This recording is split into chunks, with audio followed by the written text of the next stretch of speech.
ਵਾਹਿਗੁਰੂ ਜੀ ਕਾ ਖਾਲਸਾ ਵਾਹਿਗੁਰੂ ਜੀ ਕੀ ਫਤਿਹ। ਗੁਰੂ ਪਿਆਰੀ ਗੁਰੂ ਸਵਾਰੀ ਪਰਮ ਸਤਿਕਾਰਯੋਗ ਸਾਧ ਸੰਗਤ ਜੀਓ, ਅੱਜ ਦਾਸ ਸੰਤ ਉੱਤਰ ਦੇ ਮਹਾਂਪੁਰਖਾਂ ਦੀ ਚੱਲ ਰਹੀ ਲੜੀਵਾਰ ਪ੍ਰਸੰਗ ਕਥਾ ਦੇ ਤਹਿਤ ਉਹਨਾਂ ਦੇ ਅਗਲੇ ਜੀਵਨ ਦਰਸ਼ਨਾਂ ਦੀ ਜੋ ਕੜੀ ਆ, ਦਾਸ ਆਪ ਸਾਰੀਆਂ ਸੰਗਤਾਂ ਨਾਲ ਸਾਂਝਾ ਕਰਦਾ ਹੈ। ਇੱਕ ਵਾਰ ਬੀਬੀ ਜੀ ਸੰਗਤ ਦੇ ਵਿੱਚ ਵਚਨ ਸਾਂਝੇ ਕਰਦੇ ਸੀ। ਉਹ ਦੱਸਦੇ ਸੀ ਕਿ ਇੱਕ ਵਾਰੀ ਅਸੀਂ ਨਾ ਮਹਾਂਪੁਰਖਾਂ ਦੇ ਨਾਲ ਸੈਰ ਕਰ ਰਹੇ ਸੀਗੇ ਅਤੇ ਇੱਕ ਟਿਊਬਵੈੱਲ ਸੀਗੀ। ਟਿਊਬਵੈੱਲ ਦੇ ਲਾਗੇ ਇੱਕ ਕਿੱਕਰ ਦਾ ਦਰਖਤ ਸੀਗਾ। ਕਹਿੰਦੇ ਮਹਾਂਪੁਰਖ ਮੈਨੂੰ ਕਹਿਣ ਲੱਗੇ, ਕਹਿੰਦੇ ਵੀ ਬੀਬਾ ਇਸ ਤਰ੍ਹਾਂ ਕਰ ਕਿ ਅਸੀਂ ਹੁਣ ਕੁਛ ਚਿਰ ਆਰਾਮ ਕਰਨਾ ਹੈਗਾ, ਅਤੇ ਜਦ ਤੱਕ ਅਸੀਂ ਆਰਾਮ ਕਰਦੇ ਤੈਂ ਸਾਨੂੰ ਸੁੱਤਿਆਂ ਪਿਆ ਨੂੰ ਜਗਾਉਣਾ ਨਹੀਂ ਆ, ਅਤੇ ਤੁਸੀਂ ਥੋੜ੍ਹਾ ਪਰੇ ਹੋ ਕੇ ਬੈਠ ਕੇ ਤਦ ਤੱਕ ਸਿਮਰਨ ਸਾਧਨਾ ਕਰ ਲਓ। ਕਹਿੰਦੇ ਜਦੋਂ ਇੰਨੀ ਗੱਲ ਹੋਈ ਤਾਂ ਅਸੀਂ 7 ਵਜੇ ਆਖਿਆ ਅਤੇ ਅਸੀਂ ਕਹਿੰਦੇ ਪਰੇ ਹੋ ਕੇ ਬੈਠ ਗਏ। ਜਦ ਪਰੇ ਹੋ ਕੇ ਬੈਠ ਗਏ ਤਾਂ ਇੱਧਰੋਂ ਸੰਤ ਉੱਤਰਦੇਵ ਜੀ ਜ਼ਮੀਨ ਦੇ ਉੱਤੇ ਲੰਮੇ ਪੈ ਗਏ। ਲੰਮੇ ਪੈ ਕੇ ਆਪਣੇ ਸਮਾਧੀ ਸਥਿਰ ਹੋ ਗਏ। ਜਦ ਸਮਾਧੀ ਸਥਿਰ ਹੋਣ ਨੂੰ ਕਾਫੀ ਟਾਈਮ ਹੋਇਆ ਅਤੇ ਕਹਿੰਦੇ ਫਿਰ ਜਿਹੜਾ ਸੂਰਜ ਸੀਗਾ ਨਾ, ਉਹਦੀ ਜਿਹੜੀ ਰੋਸ਼ਨੀ ਸੀ ਹੌਲੀ ਹੌਲੀ ਦੀ ਧੁੱਪ ਸੰਤਾਂ ਦੇ ਮੂੰਹ ਦੇ ਉੱਤੇ ਆਈ।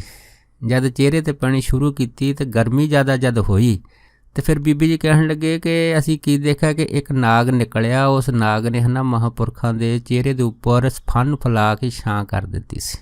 ਜਾਂ ਛਾਂ ਕਰ ਦਿੱਤੀ, ਪਹਿਲਾਂ ਤਾਂ ਕਹਿੰਦੀ ਅਸੀਂ ਦੇਖ ਕੇ ਡਰ ਗਏ ਸੀਗੇ, ਘਬਰਾ ਗਏ ਸੀਗੇ, ਪਰ ਫਿਰ ਮਨ 'ਚ ਸੋਚਿਆ ਵੀ ਸਾਨੂੰ ਮਹਾਂਪੁਰਖਾਂ ਨੇ ਵਚਨ ਦਿੱਤਾ ਕਿ ਸਾਨੂੰ ਤੁਸੀਂ ਜਗਾਉਣਾ ਨਹੀਂ ਆ। ਫਿਰ ਕਹਿੰਦੇ ਅਸੀਂ ਬੈਠੇ ਰਹੇ, ਪਰ ਜਦੋਂ ਮਹਾਂਪੁਰਖ ਸਮਾਧੀ ਤੋਂ ਸਥਿਰ ਹੋਏ, ਬਾਹਰ ਹੋਏ, ਤਾਂ ਫਿਰ ਕਹਿੰਦੇ ਜਿਹੜਾ ਨਾਗ ਸੀਗਾ ਉਹ ਨਮਸਕਾਰ ਕਰਕੇ ਚਲਿਆ ਗਿਆ ਸੀਗਾ। ਇਹ ਕੌਤਕ ਬੀਬੀ ਜੀ ਕਹਿੰਦੇ ਅਸੀਂ ਅੱਖੀਂ ਦੇਖਿਆ ਸੀਗਾ। ਇੱਕ ਹੋਰ ਕੌਤਕ ਬੀਬੀ ਜੀ ਦੱਸਦੇ ਹੁੰਦੇ ਸੀਗੇ ਕਿ ਇੱਕ ਵਾਰ ਅਸੀਂ ਇਸ ਤਰ੍ਹਾਂ ਸੈਰ ਕਰ ਰਹੇ ਸੀ, ਕਰਦੇ ਕਰਦੇ ਅਸੀਂ ਕੀ ਦੇਖਿਆ ਕਿ ਇੱਕ ਚਰੀ ਦਾ ਅਤੇ ਮੱਕੀ ਦਾ ਖੇਤ ਸੀਗਾ। ਉਹਦੇ ਵਿੱਚ ਡੰਗਰਾਂ ਜਿਹੜੇ ਸੀਗੇ ਉਹਨਾਂ ਨੇ ਚਰੀ ਅਤੇ ਮੱਕੀ ਖਾਧੀ ਹੋਈ ਸੀ, ਵਿੱਚ ਉਹਨਾਂ ਦੇ ਨਿਸ਼ਾਨ ਪਏ ਹੋਏ ਸੀ। ਅਸੀਂ ਕਹਿੰਦੇ ਮਹਾਂਪੁਰਖਾਂ ਨੂੰ ਸੁਧਾਰ ਨਹੀਂ ਕਹਿ ਤਾ, ਦੇਖੋ ਇੱਥੇ ਡੰਗਰ ਆ ਕੇ ਅਤੇ ਕਿੰਨੀ ਕਿਸਾਨ ਦੀ ਚਰੀ ਅਤੇ ਮੱਕੀ ਖਾ ਗਏ ਆ, ਫਸਲ ਦਾ ਕਿੰਨਾ ਨੁਕਸਾਨ ਹੋ ਗਿਆ ਹੈ। ਕਹਿੰਦੇ ਅਸੀਂ ਇਸ ਤਰ੍ਹਾਂ ਜਿਹੜੀ ਸੀ ਜਦੋਂ ਗੱਲਬਾਤ ਕੀਤੀ, ਕਹਿੰਦੇ ਮਹਾਂਪੁਰਖਾਂ ਨੇ ਆਪਣੀ ਇੱਕ ਮਿਹਰ ਭਰੀ ਨਜ਼ਰ ਉਸ ਖੇਤ ਵੱਲ ਕੀਤੀ ਅਤੇ ਕਹਿੰਦੇ ਜਦੋਂ ਖੇਤ ਵੱਲ ਕੀਤੀ ਤਾਂ ਅਸੀਂ ਦੇਖਿਆ ਅਤੇ ਮਹਾਂਪੁਰਖ ਮੈਨੂੰ ਕਹਿਣ ਲੱਗੇ, ਕਹਿੰਦੇ ਭਾਈ ਸਾਨੂੰ ਤਾਂ ਕਿਤੇ ਕੋਈ ਖੁਰ ਨਜ਼ਰ ਨਹੀਂ ਆਉਂਦਾ, ਕਿਤੇ ਕੋਈ ਖਾਧੀ ਹੋਈ ਫਸਲ ਨਜ਼ਰ ਨਹੀਂ ਆਉਂਦੀ। ਕਹਿੰਦੇ ਜਦ ਕੀ ਦੇਖਿਆ ਤਾਂ ਖੇਤ ਫੇਰ ਹਰੇ ਭਰੇ ਸੀਗੇ। ਇਸ ਤਰ੍ਹਾਂ ਇੱਕ ਵਾਰ ਬੀਬੀ ਜੀ ਫਿਰ ਜਿਹੜੀ ਸੰਗਤ 'ਚ ਵਚਨ ਕਰਦੇ ਸੀਗੇ, ਉਹ ਦੱਸਦੇ ਹੁੰਦੇ ਸੀ ਕਿ ਇੱਕ ਵਾਰ ਅਸੀਂ ਮਹਾਂਪੁਰਖਾਂ ਦੀ ਮੁੱਠੀ ਚਾਪੀ ਕਰ ਰਹੇ ਸੀ। ਜਦ ਕਰ ਰਹੇ ਸੀ ਤਾਂ ਅਸੀਂ ਮਹਾਂਪੁਰਖਾਂ ਨੂੰ ਬੜੇ ਪ੍ਰੇਮ ਨਾਲ ਆਖਿਆ ਕਿ ਤੁਸੀਂ ਸਾਨੂੰ ਕੋਈ ਵਚਨ ਸੁਣਾਓ। ਜਦ ਇੰਨੀ ਗੱਲ ਹੋਈ ਤਾਂ ਫਿਰ ਮਹਾਂਪੁਰਖ ਕਹਿਣ ਲੱਗੇ, ਕਹਿੰਦੇ ਅੱਛਾ ਚਲੋ ਠੀਕ ਆ। ਫਿਰ ਕਹਿੰਦੇ ਮਹਾਂਪੁਰਖ ਸਾਨੂੰ ਕਹਿਣ ਲੱਗੇ, ਕਹਿੰਦੇ ਵੀ ਜਦੋਂ ਸਾਡੀ ਉਮਰ 13 ਸਾਲ ਦੀ ਸੀ ਅਤੇ ਉਹਨਾਂ ਟਾਈਮਾਂ ਦੇ ਵਿੱਚੋਂ ਕਹਿੰਦੇ ਅਸੀਂ ਮੁਹਾਦਮਪੁਰ ਤੋਂ ਬੁਰਾਹੇ ਜਾ ਰਹੇ ਸੀ। ਕਹਿੰਦੇ ਜਦ ਉੱਧਰ ਜਾ ਰਹੇ ਸੀ ਅਤੇ ਸਾਡੇ ਪੈਰ ਨੰਗੇ ਸੀਗੇ ਅਤੇ ਧੂੜ ਦੇ ਨਾਲ ਸਾਰੇ ਜਿਹੜੇ ਸਾਡੀਆਂ ਲੱਤਾਂ ਵੀ ਭਰੀਆਂ ਹੋਈਆਂ ਸੀ। ਇੱਕ ਕਹਿੰਦੇ ਅਸੀਂ ਦਰਖਤ ਦੇਖ ਕੇ ਕੁਛ ਆਰਾਮ ਕਰਨ ਵਾਸਤੇ ਉਹਦੇ ਥੱਲੇ ਬੈਠ ਗਏ।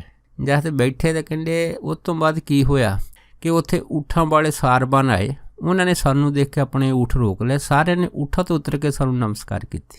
ਕਹਿੰਦੇ ਨਮਸਕਾਰ ਕੀਤੀ ਤਾਂ ਅਸੀਂ ਊਠਾਂ ਵਾਲੇ ਸਾਰਿਆਂ ਨੂੰ ਪੁੱਛ ਲਿਆ ਵੀ ਤੁਸੀਂ ਸਾਡੇ 'ਚ ਕੀ ਦੇਖਿਆ ਹੈਗਾ ਜਿਸ ਕਰਕੇ ਤੁਸੀਂ ਸਾਰੇ ਊਠਾਂ 'ਚ ਉਤਰ ਕੇ ਸਾਨੂੰ ਨਮਸਕਾਰ ਕਹਿਣ ਲੱਗ ਪਏ ਆ। ਜਦ ਕਹਿੰਦੇ ਇੰਨੀ ਗੱਲ ਹੋਈ ਤਾਂ ਊਠਾਂ ਵਾਲੇ ਜਿੰਨੇ ਵੀ ਕਹਿੰਦੇ ਸਾਰਬਨ ਸੀ ਸਾਨੂੰ ਕਹਿਣ ਲੱਗੇ ਕਿ ਤੁਸੀਂ ਤਾਂ ਸਾਨੂੰ ਔਲੀਆ ਲੱਗਦੇ ਆ। ਜਦ ਕਹਿੰਦੇ ਉਹਨਾਂ ਨੇ ਸਾਨੂੰ ਇਹ ਗੱਲ ਕਹੀ ਅਤੇ ਫਿਰ ਮਹਾਂਪੁਰਖ ਕਹਿੰਦੇ ਵੀ ਅਸੀਂ ਫਿਰ ਚੁੱਪ ਕਰ ਗਏ। ਅਸੀਂ ਇਸ ਚੀਜ਼ ਦਾ ਕੋਈ ਫਿਰ ਜਵਾਬ ਨਹੀਂ ਦਿੱਤਾ ਉਹਨਾਂ ਨੂੰ। ਉਸ ਤੋਂ ਬਾਅਦ ਕਹਿੰਦੇ ਫਿਰ ਊਠਾਂ ਵਾਲੇ ਜਿਹੜੇ ਸੀਗੇ ਉਹ ਨਮਸਕਾਰ ਕਰਕੇ ਫਿਰ ਚਲੇ ਗਏ ਸੀ। ਇੱਕ ਵਾਰੀ ਮਹਾਂਪੁਰਖ ਦੱਸਦੇ ਸੀਗੇ ਵੀ ਇੱਕ ਵਾਰ ਅਸੀਂ ਜੰਗਲ ਪਾਣੀ ਗਏ। ਜਦ ਜੰਗਲ ਪਾਣੀ ਗਏ ਉਹਨਾਂ ਟਾਈਮਾਂ ਦੇ ਵਿੱਚ 2 ਸੇਵਾਦਾਰ ਸਾਡੇ ਨਾਲ ਸੀਗੇ। ਜਦੋਂ ਕਹਿੰਦੇ ਵੀ ਅਸੀਂ ਮੈਦਾਨ ਜਾ ਕੇ ਤਾਂ ਹੱਥ ਸਾਫ਼ ਕਰਕੇ ਜਦ ਉੱਥੋਂ ਅੱਗੇ ਨੂੰ ਆਏ ਹਾਂ ਅਤੇ ਕੀ ਦੇਖਿਆ, ਇੱਕ ਚਰੀ ਦੇ ਵਿੱਚੋਂ ਇੱਕ ਆਦਮੀ ਨਿਕਲਿਆ ਅਤੇ ਉਹਨੇ ਕਹਿੰਦੇ ਸਾਨੂੰ ਦੇਖਦੇ ਸਾਡੇ ਜਿਹੜੇ ਸੀਗੇ ਉਹ ਪੈਰ ਫੜ ਲਏ। ਜਦ ਪੈਰ ਫੜ ਲਏ ਕਹਿੰਦੇ ਅਸੀਂ ਉਸ ਨੂੰ ਕਿਹਾ ਭਾਈ ਕੀ ਗੱਲ ਆ, ਤੂੰ ਸਾਡੇ ਪੈਰ ਕਿਉਂ ਫੜਿਆ? ਅਤੇ ਕਹਿੰਦੇ ਉਹ ਆਦਮੀ ਜਿਹੜਾ ਸੀਗਾ ਸਾਨੂੰ ਸਾਡੇ ਚਰਨ ਫੜ ਕੇ ਸਾਨੂੰ ਕਹਿਣ ਲੱਗਾ ਕਿ ਜੋ ਮੇਰਾ ਮਨ ਦੇ ਵਿੱਚ ਮਨਸ਼ਾ ਸੀਗੀ, ਜੋ ਮੇਰੇ ਮਨ ਦੇ ਵਿੱਚ ਕਾਮਨਾ ਸੀਗੀ, ਉਹ ਅੱਜ ਪੂਰੀ ਹੋ ਗਈ ਆ। ਜਦੋਂ ਕਹਿੰਦੇ ਇੰਨੀ ਗੱਲ ਹੋਈ ਤਾਂ ਫਿਰ ਕਹਿੰਦੇ ਅਸੀਂ ਕੁਛ ਨਹੀਂ ਬੋਲੇ। ਉਸ ਤੋਂ ਬਾਅਦ ਫਿਰ ਕਹਿੰਦੇ ਉਹ ਜਿਹੜਾ ਆਦਮੀ ਸੀਗਾ ਕਹਿੰਦੇ ਫਿਰ ਉਹ ਜਿਹੜਾ ਵਾਪਸ ਜਿਹੜਾ ਸੀ ਫਿਰ ਉਹ ਚਲਾ ਗਿਆ ਸੀਗਾ। ਇੱਕ ਵਾਰ ਮਹਾਂਪੁਰਖ ਕਹਿੰਦੇ ਵੀ ਇੱਕ ਵਾਰੀ ਅਸੀਂ ਕਿਸੇ ਦਰੱਖਤ ਦੇ ਥੱਲੇ ਆਰਾਮ ਕਰਦੇ ਸੀ। ਜਦ ਆਰਾਮ ਕਰਦੇ ਸੀਗੇ ਤਾਂ ਇੱਕ ਸਾਧੂ ਆਇਆ। ਜਦ ਸਾਧੂ ਆਇਆ ਤਾਂ ਕਹਿੰਦੇ ਵੀ ਉਹ ਸਾਡੇ ਨਾਲ ਬਚਨ ਬਲਾਸ ਕਰਨ ਲੱਗ ਪਏ। ਜਦ ਬਚਨ ਬਲਾਸ ਕਰਦੇ ਨੂੰ ਕਾਫੀ ਟਾਈਮ ਹੋਇਆ ਤਾਂ ਬਚਨ ਬਲਾਸ ਕਰਨ ਤੋਂ ਬਾਅਦ ਕਹਿੰਦੇ ਸਾਧੂ ਮੈਨੂੰ ਕਹਿਣ ਲੱਗਾ ਕਿ ਮੈਨੂੰ ਤਾਂ ਤੁਹਾਡੇ ਵਿੱਚ ਕਿਸੇ ਅਵਤਾਰੀ ਪੁਰਸ਼ਾਂ ਦੇ ਲੱਛਣ ਭਾਸਦੇ ਆ। ਕਹਿੰਦੇ ਇੰਨੀ ਗੱਲ ਹੋਈ ਤਾਂ ਕਹਿੰਦੇ ਫਿਰ ਅਸੀਂ ਚੁੱਪ ਕਰਕੇ ਮਹਾਂਪੁਰਖ ਕਹਿੰਦੇ ਪਰ ਕਹਿੰਦੇ ਉਸ ਤੋਂ ਬਾਅਦ ਕੀ ਹੋਇਆ ਕਿ ਉਹੀ ਸਾਧ ਮੈਨੂੰ ਕਹਿਣ ਲੱਗਾ ਕਿ ਇੱਥੇ ਹੈ ਤਕਰੀਬਨ 26 ਕੋਹ ਤੇ ਇੱਕ ਸਾਧੂ ਆ, ਉਹਨੇ ਮੈਨੂੰ ਦੱਸਿਆ ਹੈਗਾ ਕਿ ਇੱਕ ਮਾਂਗੇਵਾਲ ਸਾਧ ਹੈਗਾ, ਇਹ ਜਿਹੜਾ ਸਾਧ ਹੈਗਾ ਇਹ ਲੋਕਾਂ ਨੂੰ ਲੁੱਟ ਰਿਹਾ ਹੈਗਾ ਅਤੇ ਭੋਲੇ ਭਾਲੇ ਲੋਕਾਂ ਨੂੰ ਆਪਣੇ ਪਿੱਛੇ ਲਾ ਰਿਹਾ ਹੈਗਾ। ਅਤੇ ਜਦੋਂ ਕਹਿੰਦੇ ਵੀ ਉਹਨੇ ਸਾਨੂੰ ਜਿਹੜਾ ਇਹ ਦੱਸਿਆ ਮਹਾਂਪੁਰਖ ਕਹਿੰਦੇ ਵੀ ਅਸੀਂ ਚੁੱਪ ਕਰ ਗਏ। ਪਰ ਉਸ ਤੋਂ ਬਾਅਦ ਫਿਰ ਅਸੀਂ ਉਹਨੂੰ ਆਖਿਆ ਕਿ ਅਗਰ ਤੇਰੀ ਕੋਈ ਇੱਛਾ ਹੈਗੀ ਤਾਂ ਦੱਸ। ਜਦ ਕਹਿੰਦੇ ਇੰਨੀ ਗੱਲ ਹੋਈ ਤਾਂ ਉਹ ਸਾਧੂ ਸਾਨੂੰ ਕਹਿਣ ਲੱਗਾ ਕਿ ਬਾਕੀ ਤਾਂ ਇੱਛਾ ਮੇਰੀ ਕੋਈ ਨਹੀਂ, ਪਰ ਅਗਰ ਤੁਸੀਂ ਮੇਰੀ ਇੱਛਾ ਪੂਰੀ ਕਰਨੀ ਆ ਤਾਂ ਮੈਨੂੰ ਇੱਕ ਜੋੜਾ ਅਤੇ ਕੱਪੜੇ ਲਿਆ ਦਿਓ। ਜਦ ਕਹਿੰਦੇ ਇੰਨੀ ਗੱਲ ਹੋਈ ਤਾਂ ਮਹਾਂਪੁਰਖ ਕਹਿੰਦੇ ਅਸੀਂ ਕਿਹਾ ਚੱਲ ਕੋਈ ਗੱਲ ਨਹੀਂ, ਇਹ ਤੇਰੀ ਇੱਛਾ ਵੀ ਜਿਹੜੀ ਆ ਕਹਿੰਦੇ ਅਸੀਂ ਪੂਰੀ ਕਰ ਦਿੰਦੇ ਹਾਂ। ਉਸ ਤੋਂ ਬਾਅਦ ਕਹਿੰਦੇ ਕੀ ਹੋਇਆ, ਇੱਕ ਪ੍ਰੇਮੀ ਆਇਆ ਅਤੇ ਉਹ ਪ੍ਰੇਮੀ ਜਿਹੜਾ ਸੀਗਾ ਮਹਾਂਪੁਰਖਾਂ ਵਾਸਤੇ ਇੱਕ ਜੋੜਾ ਅਤੇ ਕਹਿੰਦੇ ਕੱਪੜੇ ਲੈ ਕੇ ਆਇਆ। ਜਦ ਬਸਤਰ ਲੈ ਕੇ ਆਇਆ ਅਤੇ ਮਹਾਂਪੁਰਖ ਕਹਿਣ ਲੱਗੇ, ਕਹਿੰਦੇ ਭਾਈ ਤੂੰ ਸਾਨੂੰ ਮੱਥਾ ਨਾ ਟੇਕ, ਇਹ ਜੋ ਤੂੰ ਭੇਟਾ ਲੈ ਕੇ ਆਇਆ ਉਹ ਇੱਧਰ ਇੱਕ ਹੋਰ ਮਹਾਂਪੁਰਖ ਬੈਠੇ ਆ, ਉਹਨਾਂ ਨੂੰ ਵੀ ਭੇਟਾ ਕਰ ਦੇ। ਜਦ ਇੰਨੀ ਗੱਲ ਹੋਈ ਤਾਂ ਕਹਿੰਦੇ ਵੀ ਉਹਨੇ ਜਦ ਭੇਟਾ ਕਰਕੇ ਮੱਥਾ ਟੇਕਿਆ ਅਤੇ ਕਹਿੰਦੇ ਕੀ ਦੇਖਿਆ, ਇੱਕ ਜੋੜਾ ਸੀਗਾ, ਇੱਕ ਕੱਪੜੇ ਸੀਗੇ, ਜਿਹੜੇ ਉਹ ਦੂਸਰੇ ਸਾਧੂ ਨੇ ਦੇਖ ਕੇ ਤੱਕ ਕੇ ਬੜਾ ਹੈਰਾਨ ਹੋਇਆ। ਉਸ ਤੋਂ ਬਾਅਦ ਕਹਿੰਦੇ ਹਜੇ ਜਿਉਂ ਬੈਠੇ ਸੀਗੇ ਅਤੇ ਮਾਂਗੇਵਾਲ ਤੋਂ ਸੰਗਤ ਆਈ। ਜਦ ਸੰਗਤ ਆਈ ਤਾਂ ਕਹਿੰਦੇ ਉਹਨੇ ਆ ਕੇ ਜਦ ਸਾਰੀ ਸੰਗਤ ਨੇ ਮਹਾਂਪੁਰਖ ਨੂੰ ਮੱਥਾ ਟੇਕਿਆ ਅਤੇ ਮਹਾਂਪੁਰਖ ਕਹਿਣ ਲੱਗੇ ਕਿ ਇੱਕ ਸਾਧੂ ਕਾਫੀ ਦੇਰ ਤੋਂ ਸਾਡੇ ਨਾਲ ਬੈਠਾ ਹੈਗਾ, ਤੁਸੀਂ ਉਹਨੂੰ ਵੀ ਸਾਰੇ ਨਮਸਕਾਰ ਕਰੋ। ਜਦ ਕਹਿੰਦੇ ਇੰਨੀ ਗੱਲ ਹੋਈ ਸੰਗਤ ਨੇ ਕੋਈ ਬਹੁਤਾ ਹੰਗਾਰਾ ਨਹੀਂ ਭਰਿਆ, ਪਰ ਫਿਰ ਕਹਿੰਦੇ ਅਸੀਂ ਉਸ ਸਾਧੂ ਨੂੰ ਕਹਿ ਤਾ ਵੀ ਦੇਖ ਮਾਂਗੇਵਾਲ ਤੋਂ ਸੰਗਤ ਆਈ ਆ ਅਤੇ ਸੰਗਤ ਨੂੰ ਪੁੱਛੋ ਵੀ ਉੱਥੇ ਸਾਰੀ ਸੰਗਤ ਤੋਂ ਤੁਹਾਨੂੰ ਪਤਾ ਲੱਗ ਜਾਊਗਾ ਕਿ ਇੱਕ ਜਿਹੜਾ ਸਾਧੂ ਉੱਥੇ ਰਹਿੰਦਾ ਹੈਗਾ ਉਹਨੇ ਲੋਕਾਂ ਨੂੰ ਕਿੰਨਾ ਕੁ ਲੁੱਟਿਆ ਹੈਗਾ ਅਤੇ ਕਿੰਨਾ ਭੋਲੇ ਭਾਲੇ ਲੋਕਾਂ ਨੂੰ ਆਪਣੇ ਪਿੱਛੇ ਲਾਇਆ ਹੈਗਾ। ਜਦ ਇੰਨੀ ਗੱਲ ਹੋਈ ਤਾਂ ਫਿਰ ਕਹਿੰਦੇ ਉਹ ਸਾਧੂ ਨੂੰ ਸੰਗਤ ਦੇ ਵਿੱਚੋਂ ਇੱਕ ਬੀਬੀ ਨੇ ਦੱਸਿਆ, ਕਹਿੰਦੇ ਵੀ ਉਹੀ ਮਹਾਂਪੁਰਖ ਵਾ ਜਿਹੜੇ ਤੇਰੇ ਨਾਲ ਗੱਲਾਂ ਕਰਦੇ, ਇਹਨਾਂ ਦਾ ਨਾਂ ਹੀ ਉੱਤਰਦੇਵ ਹੈ।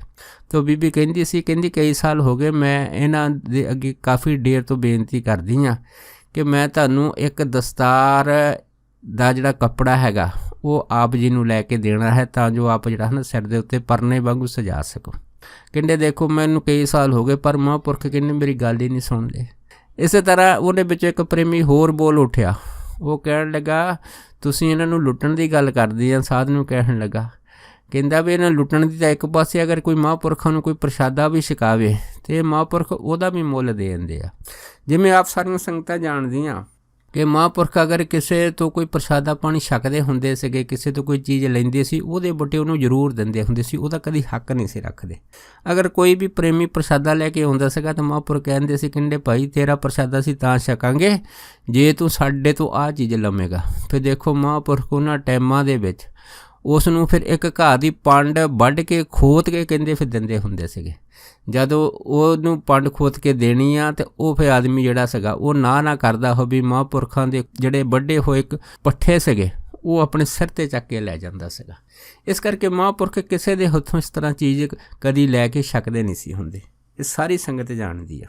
ਇਸ ਤਰ੍ਹਾਂ ਫਿਰ ਜਦ ਇਹ ਬਚਨ ਜਿਹੜੇ ਸੀਗੇ ਉਹ ਸਾਧੂ ਦੇ ਨਾਲ ਸੰਗਤ ਨੇ ਕੀਤੇ ਸੀਗੇ, ਉਹ ਫਿਰ ਸਾਧੂ ਜਿਹੜਾ ਸੀਗਾ ਉਹ ਮਾਫੀ ਮੰਗ ਕੇ ਉੱਥੋਂ ਚਲੇ ਗਿਆ ਸੀਗਾ। ਇੱਕ ਵਾਰ ਦੱਸਦੇ ਆ ਕਿ ਸੰਤ ਬਲਵੰਤ ਸਿੰਘ ਜਿਹੜੇ ਟਾਂਡੇ ਵਾਲੇ ਸੀਗੇ ਮਹਾਂਪੁਰਖ, ਇੱਕ ਵਾਰ ਉੱਥੇ ਵਿਦੇਸ਼ੇ ਪਿੰਡ ਦੇ ਵਿੱਚ ਦੀਵਾਨ ਲਾਉਣ ਆਏ। ਜਦ ਉਹਨੇ ਦੀਵਾਨ ਲਾਇਆ ਉੱਥੇ ਕੁਛ ਮੰਨ ਚੱਲੇ ਜਿਹੜੇ ਕੁਛ ਆਦਮੀ ਆ ਉਹਨਾਂ ਨੇ ਸੰਤ ਬਲਵੰਤ ਸਿੰਘ ਨੂੰ ਇਹ ਦੱਸਿਆ ਕਿ ਉੱਥੇ ਮਾਂਗੇਵਾਲ ਇੱਕ ਸਾਧ ਰਹਿੰਦਾ ਹੈਗਾ ਅਤੇ ਉਹ ਸਾਧ ਲੋਕਾਂ ਨੂੰ ਆਪਣੇ ਪਿੱਛੇ ਲਾਈ ਫਿਰਦਾ ਹੈਗਾ ਅਤੇ ਭੋਲੇ ਭਾਲੇ ਲੋਕ ਜਿਹੜੇ ਉਹਦੇ ਪਿੱਛੇ ਲੱਗੇ ਆ। ਜਦ ਇਸ ਤਰ੍ਹਾਂ ਦੀਆਂ ਜਿਹੜੀਆਂ ਗੱਲਾਂ ਸੀਗੀਆਂ ਸੰਤ ਬਲਵੰਤ ਸਿੰਘ ਨੇ ਕੀਤੀਆਂ ਅਤੇ ਫਿਰ ਇਹ ਸੰਤ ਬਲਵੰਤ ਸਿੰਘ ਹੀ ਟਾਂਡੇ ਵਾਲੇ ਮਹਾਂਪੁਰਖਾਂ ਦੇ ਪਾਸ ਚਲੇ ਗਏ। ਜਦ ਪਾਸ ਗਏ ਤਾਂ ਉੱਥੇ ਜਾ ਕੇ ਕਾਫੀ ਸੰਗਤ ਵੀ ਇਹਨਾਂ ਦੇ ਨਾਲ ਸੀ। ਜਦ ਇਹਨੇ ਕੀ ਦੇਖਿਆ ਤਾਂ ਬਾਬਾ ਉੱਤਰਦੇਵ ਜੀ ਉਹਨਾਂ ਟਾਈਮਾਂ ਦੇ ਵਿੱਚ ਝਾੜੂ ਲਗਾ ਰਹੇ ਸੀ। ਜਦ ਝਾੜੂ ਲਗਾ ਰਹੇ ਸੀ ਉਹਨੇ ਦੇਖਿਆ ਕਿ ਬਾਹਰੋਂ ਕਾਫੀ ਸੰਗਤ ਆਈ ਆ ਅਤੇ ਮਹਾਂਪੁਰਖਾਂ ਨੇ ਉਸ ਟਾਈਮ ਥੱਲੇ ਦਰੀਆਂ ਵਿਛਾਤੀਆਂ। ਜਦ ਦਰੀਆਂ ਵਿਛਾਤੀਆਂ ਉੱਤੇ ਕਾਫੀ ਸੰਗਤ ਸੱਜ ਗਈ। ਜਦ ਸੱਜ ਗਈ ਆ ਤਾਂ ਮਹਾਂਪੁਰਖਾਂ ਨੇ ਸਾਰੀ ਸੰਗਤ ਨੂੰ ਪਹਿਲਾਂ ਤਾਂ ਜੀ ਆਇਆ ਆਖਿਆ, ਸਭ ਦਾ ਧੰਨਵਾਦ ਕੀਤਾ। ਫਿਰ ਨਾਲਦਿਆਂ ਨੇ ਕਿਹਾ ਕਿ ਇਹ ਸੰਤ ਬਲਵੰਤ ਸਿੰਘ ਹੁਣੀ ਆ ਜਿਹੜੇ ਟਾਂਡੇ ਤੋਂ ਆਏ ਆ ਅਤੇ ਇਹ ਪਿੰਡ ਵਿਦੇਸ਼ੇ ਦੀਵਾਨ ਲਗਾ ਕੇ ਆਏ ਆ। ਮਹਾਂਪੁਰਖ ਕਹਿੰਦੇ ਫਿਰ ਤਾਂ ਹੋਰ ਵੀ ਬਹੁਤ ਵਧੀਆ ਹੈ ਕਿ ਤੁਸੀਂ ਸਾਨੂੰ ਇੱਥੇ ਦਰਸ਼ਨ ਦਿੱਤੇ ਆ। ਉਸ ਤੋਂ ਬਾਅਦ ਫਿਰ ਸੰਤ ਉੱਤਰਦੇਵ ਜੀ ਨੇ ਇਹਨਾਂ ਮਹਾਂਪੁਰਖਾਂ ਨੂੰ ਆਖਿਆ ਸੀਗਾ, ਕਹਿੰਦੇ ਵੀ ਤੁਸੀਂ ਇਸ ਤਰ੍ਹਾਂ ਕਰੋ, ਸਾਨੂੰ ਕੋਈ ਬਚਨ ਸੁਣਾਓ। ਜਦ ਇੰਨੀ ਗੱਲ ਹੋਈ ਆ ਅਤੇ ਫਿਰ ਸੰਤ ਬਲਵੰਤ ਸਿੰਘ ਨੂੰ ਕਹਿਣ ਲੱਗੇ ਬਈ ਤੁਸੀਂ ਸੁਣਾਓ ਸਾਨੂੰ ਬਚਨ, ਅਸੀਂ ਤੁਹਾਨੂੰ ਕੀ ਸੁਣਾਉਣਾ, ਅਸੀਂ ਤਾਂ ਚੱਲ ਕੇ ਤੁਹਾਡੇ ਪਾਸ ਆਏ ਹਾਂ, ਤੁਹਾਡੇ ਕੋਲ ਬਚਨ ਸੁਣਨ ਆਏ ਹਾਂ। ਜਦ ਇੰਨੀ ਗੱਲ ਹੋਈ ਤਾਂ ਫਿਰ ਸੰਤ ਉੱਤਰਦੇਵ ਜੀ ਕਹਿਣ ਲੱਗੇ, ਕਹਿੰਦੇ ਚਲੋ ਜ਼ਿਆਦਾ ਤਾਂ ਨਹੀਂ ਆ, ਮੈਂ ਤੁਹਾਨੂੰ ਇੱਕ ਜਿਹੜਾ ਹੈਗਾ ਪ੍ਰਸ਼ਨ ਪੁੱਛਦਾ ਹੈਗਾ, ਤੁਸੀਂ ਸਾਰੀ ਸੰਗਤ ਨੇ ਜਿਹੜਾ ਹਾਂ ਅਤੇ ਨਾ 'ਚ ਜਵਾਬ ਦੇਣਾ। ਜਦ ਇੰਨੀ ਗੱਲ ਹੋਈ ਤਾਂ ਸਾਰੀ ਸੰਗਤ ਕਹਿਣ ਲੱਗੀ ਕਿ ਠੀਕ ਆ, ਪੁੱਛੋ ਮਹਾਂਪੁਰਖ ਤੁਸੀਂ ਸਾਨੂੰ ਕੀ ਪੁੱਛਦੇ ਆ। ਫਿਰ ਬਾਬਾ ਉੱਤਰ ਦੇਵ ਜੀ ਕਹਿਣ ਲੱਗੇ, ਕਹਿੰਦੇ ਵੀ ਭਾਈ ਸਾਨੂੰ ਇਹ ਦੱਸੋ ਵੀ ਜਿਹੜਾ ਰੇਲ ਦਾ ਇੰਜਣ ਵਾ ਉਹ ਵੱਡਾ ਹੈਗਾ ਕਿ ਰੇਲ ਦੇ ਡੱਬੇ ਵੱਡੇ ਆ। ਜਦ ਇੰਨੀ ਗੱਲ ਹੋਈ ਤਾਂ ਸਾਰੀ ਸੰਗਤ ਇੱਕੋ ਸੁਰ 'ਚ ਬੋਲ ਪਈ, ਜੀ ਰੇਲ ਦਾ ਇੰਜਣ ਵੱਡਾ ਹੈ। ਜਦ ਇੰਨੀ ਗੱਲ ਹੋਈ ਤਾਂ ਮਹਾਂਪੁਰਖ ਹੱਸ ਕੇ ਕਹਿੰਦੇ ਭਾਈ ਮੁੱਕਰੋ ਨਾ, ਜੇ ਰੇਲ ਦਾ ਇੰਜਣ ਵੱਡਾ ਹੈਗਾ ਤਾਂ ਫਿਰ ਇਹ ਜਿਹੜੇ ਡੱਬੇ ਹੈਗੇ ਕੀ ਇਹ ਛੋਟੇ ਆ? ਕਿ ਉਹ ਡੱਬਿਆਂ ਤੋਂ ਬਗੈਰ ਇੰਜਣ ਦੀ ਕੀ ਮਹੱਤਤਾ ਹੈਗੀ ਆ। ਜਦ ਇੰਨੀ ਗੱਲ ਹੋਈ ਆ ਤਾਂ ਫਿਰ ਸਾਰੀ ਸੰਗਤ ਚੁੱਪ ਕਰ ਗਈ, ਕਹਿਣ ਲੱਗੀ ਗੱਲ ਤਾਂ ਬਿਲਕੁਲ ਪਾਏਦਾਰ ਵਾ।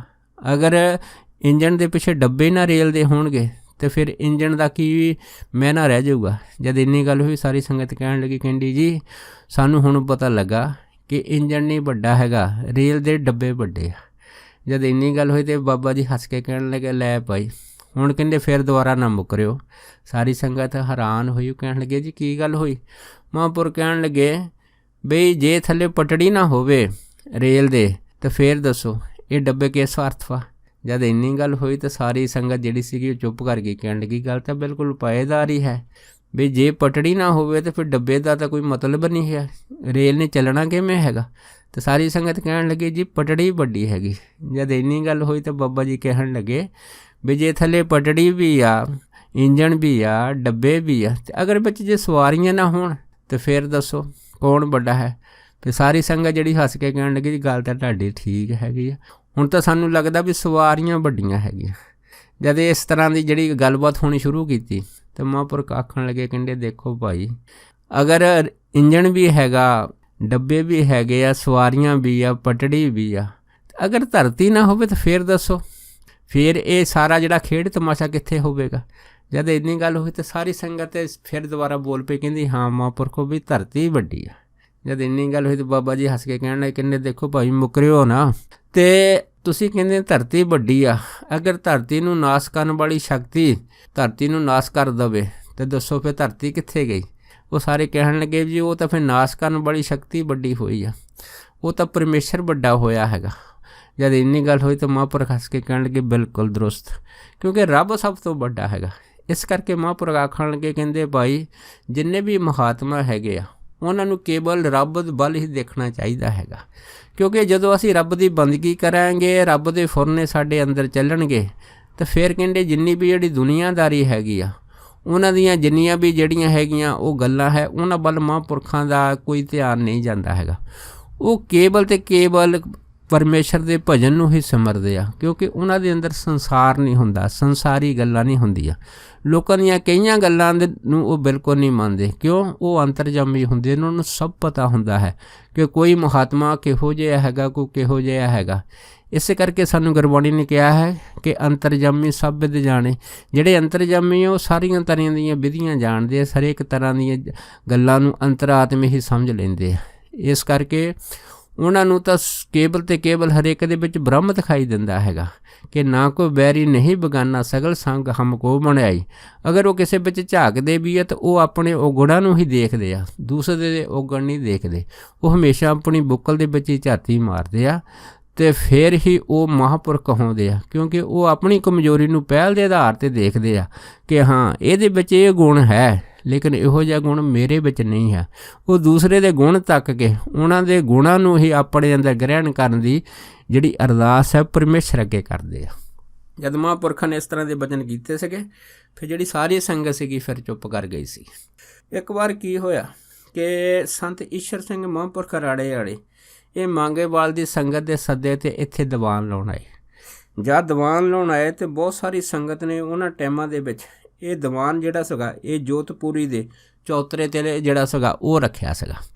ਜਦ ਉੱਥੇ ਰੱਖਿਆ ਸੀਗਾ ਅਤੇ ਜੋ ਬਾਬਾ ਈਸ਼ਰ ਸਿੰਘ ਜੀ ਆਏ ਸੀਗੇ ਉਹ ਕਹਿਣ ਲੱਗੇ, ਕਹਿੰਦੇ ਭਾਈ ਉੱਤਰ ਦੇਵ ਜੀ ਤਾਂ ਬਹੁਤ ਵੱਡੇ ਮਹਾਂਪੁਰਖ ਹੈਗੇ ਆ, ਭਾਈ ਦੀਵਾਨ ਇੱਥੇ ਨਹੀਂ, ਦੀਵਾਨ ਆਪਾਂ ਚੌਤਰੇ 'ਤੇ ਨਹੀਂ, ਦੀਵਾਨ ਬਾਹਰ ਖੇਤਾਂ 'ਚ ਲਾਉਂਦੇ ਆ। ਫਿਰ ਦੇਖੋ ਉਸੇ ਟਾਈਮ ਸੰਗਤ ਨੇ ਇਹ ਜਿਹੜਾ ਦੀਵਾਨ ਸੀਗਾ ਬਦਲੀ ਕਰ ਦਿੱਤਾ ਸੀਗਾ, ਫਿਰ ਖੇਤਾਂ ਵਿੱਚ ਲਾਇਆ ਸੀਗਾ। ਸੋ ਬਾਬਾ ਉੱਤਰ ਦੇਵ ਜੀ ਵੀ ਸੰਤ ਬਾਬਾ ਈਸ਼ਰ ਸਿੰਘ ਰਾੜਾ ਸਾਹਿਬ ਵਾਲਿਆਂ ਨੂੰ ਰਾਜ ਜੋਗੀ ਕਹਿ ਕੇ ਉਹਨਾਂ ਦਾ ਬੜਾ ਸਤਿਕਾਰ ਕਰਦੇ ਹੁੰਦੇ ਸੀਗੇ। ਇੱਕ ਵਾਰ ਦੱਸਦੇ ਆ ਕਿ ਭਾਈ ਧਰਮ ਸਿੰਘ ਜਿਹੜਾ ਸੀਗਾ ਇਹ ਮਹਾਂਪੁਰਖਾਂ ਦੇ ਦਰਸ਼ਨ ਕਰਨ ਆਇਆ। ਜਦ ਇਹ ਦਰਸ਼ਨ ਕਰਨ ਆਇਆ ਤਾਂ ਇਹਨੇ ਮਹਾਂਪੁਰਖਾਂ ਦੇ ਨਾਲ ਬਚਨ ਬਲਾਸ ਕੀਤੇ। ਜਦ ਬਚਨ ਬਲਾਸ ਕੀਤੇ, ਬਚਨ ਬਲਾਸਾਂ ਦੇ ਵਿੱਚੋਂ ਉਹਨੇ ਅਨੁਭਵ ਕੀਤਾ ਕਿ ਮਹਾਂਪੁਰਖਾਂ ਦੇ ਬਚਨ ਬਲਾਸਾ ਤੋਂ ਮੈਨੂੰ ਇਸ ਤਰ੍ਹਾਂ ਲੱਗਦਾ ਵੀ ਇਹ ਰੱਬੀ ਜੋਤ ਹੈਗੇ ਆ। ਜਦ ਇਸ ਤਰ੍ਹਾਂ ਦੀ ਜਿਹੜੀ ਸੀਗੀ ਉਹਨਾਂ ਦੇ ਅੰਦਰ ਇਹ ਭਾਵਨਾ ਬਣੀ ਆ, ਅਤੇ ਇੱਕ ਵਾਰ ਫਿਰ ਜਦ ਦਰਸ਼ਨ ਕਰਨ ਆਏ ਉਹਨਾਂ ਟਾਈਮਾਂ ਦੇ ਵਿੱਚ ਮਹਾਂਪੁਰਖ ਜਿਹੜੇ ਸੀਗੇ ਉਹ ਚਰੀ ਦੀ ਖੇਤੀ ਦੇ ਵਿੱਚ ਜਿਹੜੀ ਸੀ ਉਹ ਭਰੀ ਵੱਢ ਰਹੇ ਸੀ। ਉਸ ਤੋਂ ਬਾਅਦ ਜਦੋਂ ਮਹਾਂਪੁਰਖਾਂ ਨੇ ਇਹ ਭਰੀ ਆਪਣੇ ਸਿਰ ਦੇ ਉੱਤੇ ਰੱਖੀ ਆ, ਅਤੇ ਭਾਈ ਧਰਮ ਸਿੰਘ ਨੇ ਕੀ ਦੇਖਿਆ, ਉਹ ਜਿਹੜੀ ਚਰੀ ਦੀ ਭਰੀ ਹੈਗੀ ਆ ਉਹ ਮਹਾਂਪੁਰਖਾਂ ਦੇ ਸਿਰ ਤੋਂ ਉੱਚੀ ਇੱਕ ਗਿੱਠ ਜਾ ਰਹੀ ਆ। ਜਦ ਜਾ ਰਹੇ ਆ ਉਸ ਤੋਂ ਬਾਅਦ ਫਿਰ ਭਾਈ ਧਰਮ ਸਿੰਘ ਉਹਨਾਂ ਦਾ ਜਿਹੜਾ ਪ੍ਰੇਮ ਸੀ ਮਹਾਂਪੁਰਖਾਂ ਦੇ ਨਾਲ ਬਹੁਤ ਜ਼ਿਆਦਾ ਹੋ ਗਿਆ। ਇਹ ਫਿਰ ਜਿਹੜੇ ਸੀ ਮਹਾਂਪੁਰਖਾਂ ਦੀ ਸੇਵਾ ਦੇ ਵਿੱਚ ਆਉਣ ਲੱਗ ਪਏ ਸੀਗੇ। ਜਦ ਸੇਵਾ 'ਚ ਆਉਣ ਲੱਗ ਪਏ ਸੀਗੇ ਅਤੇ ਇੱਕ ਵਾਰ ਫਿਰ ਭਾਈ ਧਰਮ ਸਿੰਘ ਦੇ ਕਹੇ ਦੇ ਉੱਤੇ ਮਹਾਂਪੁਰਖ ਇਹਨਾਂ ਦੇ ਪਿੰਡ ਫਰਵਾਹੀ ਪਹੁੰਚੇ ਸੀਗੇ। ਜਦ ਫਰਵਾਹੀ ਪਹੁੰਚੇ ਸੀ ਫਿਰ ਭਾਈ ਧਰਮ ਸਿੰਘ ਹੁਣਾਂ ਨੇ ਆਪਣੇ ਗ੍ਰਹਿ ਵਿਖੇ ਮਹਾਂਪੁਰਖਾਂ ਦੀ ਬੜੀ ਆਓ ਭਗਤ ਸੇਵਾ ਕੀਤੀ ਸੀ। ਜਦ ਸੇਵਾ ਕੀਤੀ ਸੀ ਉਸ ਤੋਂ ਬਾਅਦ ਫਿਰ ਮਹਾਂਪੁਰਖ ਇਹਦੇ ਖੇਤਾਂ ਦੇ ਵਿੱਚ ਜਾ ਕੇ ਜਦ ਮਹਾਂਪੁਰਖਾਂ ਨੇ ਇਹਦੀ ਫਸਲ ਨੂੰ ਦੇਖਿਆ ਅਤੇ ਕੀ ਦੇਖਿਆ, ਭਾਈ ਧਰਮ ਸਿੰਘ ਹੁਣਾਂ ਦੀ ਜਿਹੜੀ ਫਸਲ ਸੀ ਬੜੀ ਹਰੀ ਭਰੀ ਸੀਗੀ। ਜਦ ਹਰੀ ਭਰੀ ਫਸਲ ਸੰਤ ਉੱਤਰ ਦੇਵ ਜੀ ਨੇ ਤੱਕੀ ਸੀ ਤਾਂ ਫਿਰ ਉਹ ਇਸ ਭਾਈ ਧਰਮ ਸਿੰਘ ਨੂੰ ਕਹਿਣ ਲੱਗੇ, ਕਹਿੰਦੇ ਵੀ ਧਰਮ ਸਿੰਘਾ, ਕੀ ਤੇਰੇ ਖੇਤਾਂ ਵਿੱਚ ਕੋਈ ਖੂਹ ਹੈਗਾ ਜਿਸ ਦਾ ਪਾਣੀ ਤੂੰ ਇਹਨਾਂ ਫਸਲਾਂ ਨੂੰ ਲਵਾਉਂਦਾ ਹੈਗਾ, ਤਾਂ ਹੀ ਇਹ ਫਸਲਾਂ ਤੇਰੀਆਂ ਇੰਨੀਆਂ ਹਰੀਆਂ ਭਰੀਆਂ ਹਨ।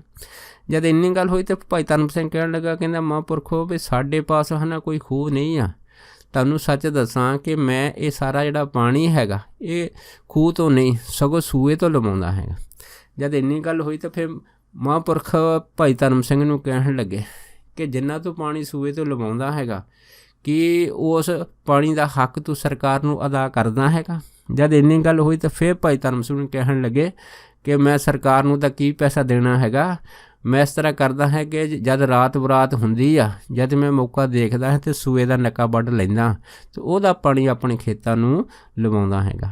ਜਦ ਇੰਨੀ ਗੱਲ ਹੋਈ ਤਾਂ ਫਿਰ ਮਹਾਂਪੁਰਖ ਕਹਿਣ ਲੱਗੇ ਕਿ ਜਿਹੜੇ ਇਹ ਨਹਿਰੀ ਕਰਮਚਾਰੀ ਹੈ ਤੈਨੂੰ ਰੋਕਦੇ ਨੇ, ਤਾਂ ਫਿਰ ਭਾਈ ਧਰਮ ਸਿੰਘ ਕਹਿਣ ਲੱਗਾ ਕਿ ਉਹਨਾਂ ਨੇ ਮੈਨੂੰ ਕੀ ਰੋਕਣਾ ਹੈ, ਮੈਂ ਤਾਂ ਹਾੜੀ ਸੋਣੀ ਦੀ ਫਸਲ ਜਿਹੜੀ ਹੈ ਉਹਨਾਂ ਦੇ ਘਰ ਸਿੱਟ ਦਿੰਦਾ ਹੈ, ਇਸ ਕਰਕੇ ਇਹ ਕਰਮਚਾਰੀ ਜਿਹੜੇ ਹੈਗੇ ਇਹ ਮੈਨੂੰ ਇਸ ਤਰ੍ਹਾਂ ਕਰਦੇ, ਕੁਛ ਨਹੀਂ ਕਹਿੰਦੇ। ਜਦ ਕਿ ਇੰਨੀ ਗੱਲ ਹੋਈ ਤਾਂ ਫਿਰ ਬਾਬਾ ਜੀ ਚੁੱਪ ਕਰ ਗਏ। ਉਸ ਤੋਂ ਬਾਅਦ ਫਿਰ ਭਾਈ ਧਰਮ ਸਿੰਘ ਨੂੰ ਆਪਣੇ ਪਾਸ ਬਿਠਾ ਲਿਆ ਮਹਾਂਪੁਰਖਾਂ ਨੇ। ਫਿਰ ਕਹਿਣ ਲੱਗੇ, ਕਹਿੰਦੇ ਦੇਖ ਭਾਈ ਧਰਮ ਸਿੰਘ, ਇਹ ਜਿਹੜੇ ਸਰਕਾਰੀ ਕਰਮਚਾਰੀ ਆ ਇਹਨਾਂ ਦਾ ਤਾਂ ਪਾਣੀ ਉੱਤੇ ਕੋਈ ਹੱਕ ਨਹੀਂ, ਕਿਉਂਕਿ ਇਹਨਾਂ ਨੂੰ ਤਾਂ ਤਨਖਾਹ ਸਰਕਾਰ ਦਿੰਦੀ ਆ। ਤੂੰ ਨੱਕੇ ਦਾ ਜਿਹੜਾ ਪਾਣੀ ਚੋਰੀ ਲਾ ਕੇ ਆਪਣੀਆਂ ਫਸਲਾਂ ਨੂੰ ਲਾਉਂਦਾ ਹੈਗਾ, ਇਹ ਪਾਣੀ ਦਾ ਜਿਹੜਾ ਹੱਕ ਹੈਗਾ ਇਹ ਤਾਂ ਦੂਸਰੇ ਕਿਸਾਨਾਂ ਦਾ ਹੈਗਾ ਜਿਨ੍ਹਾਂ ਨੇ ਪਾਣੀ ਲਾਉਣ ਦੇ ਹੱਕ ਸਰਕਾਰ ਤੋਂ ਲਏ ਹੋਏ ਆ। ਤੂੰ ਸਰਕਾਰੀ ਕਰਮਚਾਰੀਆਂ ਨੂੰ ਹਾੜੀ ਸੋਣੀ ਦੀ ਜਿਹੜੀ ਹੈ ਫਸਲ ਦੇ ਕੇ ਉਹਨਾਂ ਦੇ ਤਾਂ ਘਰ ਭਰ ਦਿੰਦਾ ਹੈਗਾ, ਪਰ ਜਿਹੜੇ ਅਸਲੀ ਕਿਸਾਨ ਆ ਜਿਨ੍ਹਾਂ ਦਾ ਹੱਕ ਇਸ ਪਾਣੀ 'ਤੇ ਆ, ਉਹਨਾਂ ਕਿਸਾਨਾਂ ਨੂੰ ਤੂੰ ਕੀ ਦਿੰਦਾ ਹੈਗਾ। ਜਦ ਇੰਨੀ ਗੱਲ ਹੋਈ ਤਾਂ ਫਿਰ ਭਾਈ ਧਰਮ ਸਿੰਘ ਜਿਹੜੇ ਸੀ ਚੁੱਪ ਕਰ ਗਏ। ਜਦ ਚੁੱਪ ਕਰ ਗਏ ਤਾਂ ਉਹਨਾਂ ਨੂੰ ਜਵਾਬ ਕੋਈ ਨਹੀਂ ਆਇਆ। ਅਤੇ ਫਿਰ ਮਹਾਂਪੁਰਖ ਕਹਿਣ ਲੱਗੇ, ਕਹਿੰਦੇ ਦੇਖ ਭਾਈ, ਇਹ ਜੋ ਤੂੰ ਕੰਮ ਕਰਦਾ ਤੇਰੇ ਵਾਸਤੇ ਸੋਭਦੇ ਨਹੀਂ। ਅਗਰ ਤੂੰ ਸਾਡੇ ਦੇ ਨਾਲ ਪ੍ਰੇਮ ਪਿਆਰ ਬਣਾਉਣਾ ਹੈਗਾ ਹਮੇਸ਼ਾ ਵਾਸਤੇ, ਅਤੇ ਫਿਰ ਭਾਈ ਤੂੰ ਇਸ ਤਰ੍ਹਾਂ ਕਰਨਾ ਹੈਗਾ ਕਿ ਅੱਜ ਤੋਂ ਬਾਅਦ ਇਹ ਨੱਕੇ ਵੱਢਣ ਦੀ ਚੋਰੀ ਕਦੇ ਨਹੀਂ ਕਰਨੀ ਹੈ। ਜਦ ਇਹ ਗੱਲ ਹੋਈ ਤਾਂ ਫਿਰ ਜਿਹੜੇ ਸੀ ਭਾਈ ਧਰਮ ਸਿੰਘ ਹੋਣਾ ਨੇ ਕਿਹਾ, ਜੀ ਠੀਕ ਹੈ ਮਹਾਂਪੁਰਖੋ, ਮੈਂ ਤੁਹਾਡੇ ਬਚਨਾਂ 'ਤੇ ਪਹਿਰਾ ਦਊਂਗਾ।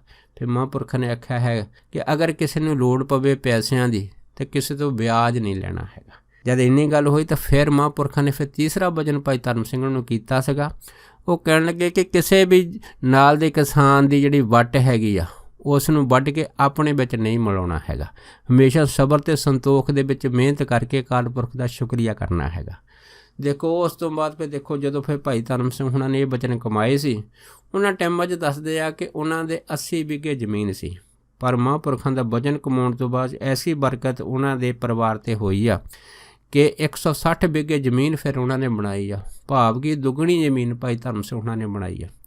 ਇੱਕ ਵਾਰ ਜਦ ਭਾਈ ਧਰਮ ਸਿੰਘ ਹੁਣੀ ਜਿਹੜੇ ਸੀ ਮਹਾਂਪੁਰਖਾਂ ਦੇ ਦਰਸ਼ਨ ਕਰਨ ਆਏ ਸੀ, ਅਤੇ ਫਿਰ ਮਹਾਂਪੁਰਖਾਂ ਨੇ ਭਾਈ ਧਰਮ ਸਿੰਘ ਹੁਣਾਂ ਨੂੰ ਇਹ ਆਖਿਆ ਸੀਗਾ, ਕਹਿੰਦੇ ਵੀ ਧਰਮ ਸਿੰਘ, ਮੈਨੂੰ ਲੱਗਦਾ ਕਿ ਤੂੰ ਪਿੰਡ ਨੂੰ ਹੁਣ ਥੋੜ੍ਹਾ ਜਿਹਾ ਭੰਡਾਰਾ ਕਰ ਦੇ ਅਤੇ ਇਹਨਾਂ ਨੂੰ ਲੱਡੂ ਅਤੇ ਜਲੇਬੀਆਂ ਜ਼ਰੂਰ ਖਿਲਾ।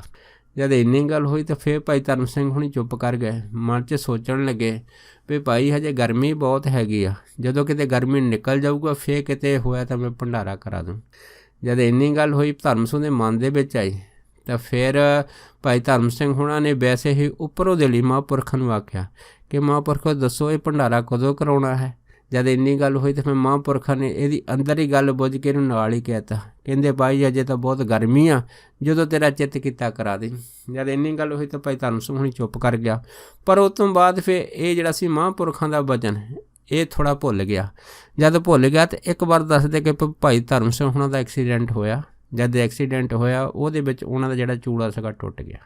जद चूड़ा टुटिया तो फिर महापुरखां दी याद आई कि मैं महापुरखां दा वचन जिहड़ा हैगा वो नहीं कमाया, इस करके ये घटना मेरे नाल हो गई आ।